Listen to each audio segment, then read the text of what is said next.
In this video, I'm going to show you how to change your microphone volume on Discord. So basically, it's pretty easy. It works for Mac and Windows PC, so it will be helpful for both platforms. Make sure that you hit the like button and subscribe. So let's get started. Firstly, all we need is just to open our Discord app and then just go to settings. So how can we do this? In the button on the app near your avatar and nickname, just find the user settings.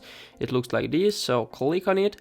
And then all we need is just to in the left side menu just to scroll down to find the app settings and then go to voice and video right up here.